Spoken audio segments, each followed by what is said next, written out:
What's up, Bulls Nation? It's the Bloody Horns podcast. I'm your host, Justin, here to give you the daily content. Let's talk about this trade one more time. So yesterday, when the news broke that the Toronto Raptors traded OG Anunoby to the New York Knicks, I was pretty disappointed. I wish that the first Woj bomb of the year would have been a Zach Lavine bomb. I was saying that I wish the Knicks would have traded that package for Zach Lavine instead of OG Anunoby. And honestly, if they would have traded that package for Zach Lavine, I would have been pretty disappointed. Now that I've thought about it, now that I've really broken this trade package down that the Raptors got for Anunoby, if that would have been the return for Zach Lavine, I would have been really disappointed. It's not that great of a return, guys. Let's break it down piece by piece, right? RJ Barrett.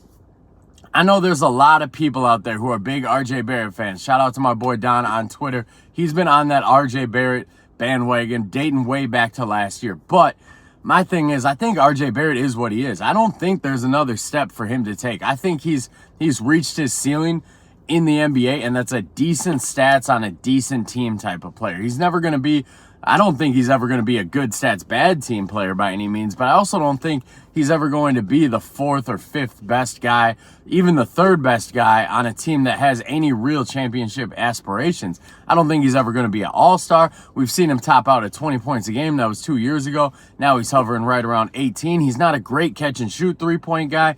He hasn't shown any real ability to be great in isolations or as a ball handler in the pick and roll. He doesn't have any ability to create for others. He's a very average defender.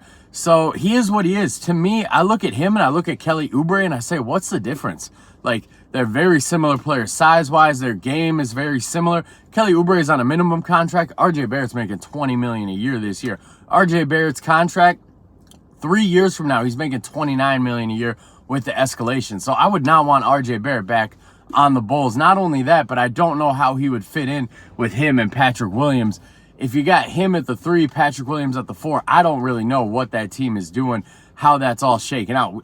If anything, I want to kind of see the Bulls get Patrick Williams playing more 3 minutes and less 4 minutes. So RJ Barrett coming back in a trade, I think he's a negative asset. Emmanuel Quickley, people are talking about Quickley like he is a bona fide all-star, like his potential is through the roof, and I like Emmanuel Quickley. You know, he's an off-the-bench bucket getter, much in the mold of like a Jamal Crawford back in the day. But my thing with Emmanuel Quickley is you can find guys like that around the NBA for pretty cheap. I look at Jordan Clarkson out in Utah right now. It seems like Utah is going to move him pretty quick here. You might be able to get Jordan Clarkson for 25 cents on the dollar, and because they're looking to open up minutes for their young guard. So why would you pay a premium price for Emmanuel Quickley when you can just go get Jordan Clarkson at a discounted rate? And the thing with Emmanuel Quickley is he's due for a contract this offseason. He's a restricted free agent. I believe the max he can get offered is 110 over 4.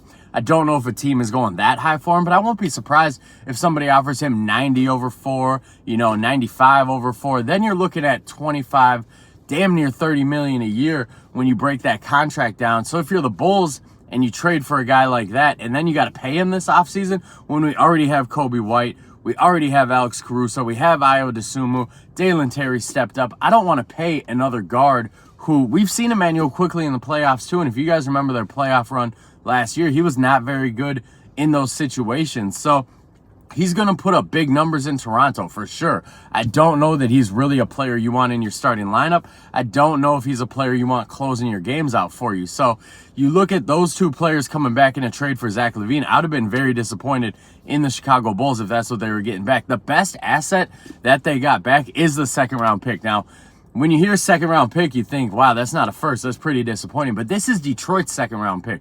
So this is damn near guaranteed to be the first pick of the second round. So it can still be a very valuable pick, and it's the most valuable asset that the Raptors got back in this trade. Another underrated part of this trade is they didn't just send out OG Anunoby. They had to send out Precious Achiuwa, who not a starter by any means, not a game changer by any means, but a very serviceable role player and exactly what the Knicks need. The Knicks are so desperate for size right now that Tibbs has been playing.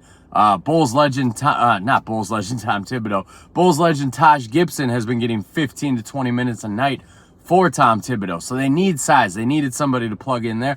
They also got Malachi Flynn, who's a former first-round pick. So that leads me to believe that in any Zach Lavine negotiations, the Knicks are not just looking for Zach Lavine. They were looking for an Andre Drummond. They were looking for a Torrey Craig. They were looking for players they could plug into their lineup and make it work, not just Zach Lavine. So if it would have been Zach Lavine and 1 to 2 rotation players for RJ Barrett, Emmanuel Quickley, and a second-round pick, yeah, I'd have been really disappointed. You know, Zach Lavine is not playing right now, obviously. The Bulls have been much, much better without Zach Lavine, obviously.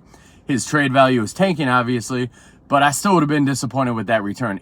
At that point, if that's the return, just hold on to Zach Lavine and see if you can work him into the team, or just keep waiting until February. There's no need to accept a package like that here in December. You can wait it out till February, see if any teams like the Lakers or the Warriors get a little more desperate and ramp up that asking price. So I don't know. I would have been disappointed. If I'm a Knicks fan, I'm disappointed. You know, I see the Masai fleeced the Knicks again talk all over Twitter. I don't understand it. I think the Raptors won, or not, the Knicks won this trade pretty easily, honestly, in my opinion. I think the Knicks really won this trade. So that's just my thoughts on it, guys. Hopefully we see some Zach Lavine news soon. Either he's coming back or he gets traded soon, and the Bulls can kind of start the next phase of their team building. I'm gonna be back later today with the podcast. It's going to be on Spotify and Apple Podcasts. It's going to be a little deep dive, 5 things that I want to see from the Bulls heading into the new year. If you're not following on Twitter, it's at Horns Bloody. If you're not subscribing to this yet, hit that subscribe button.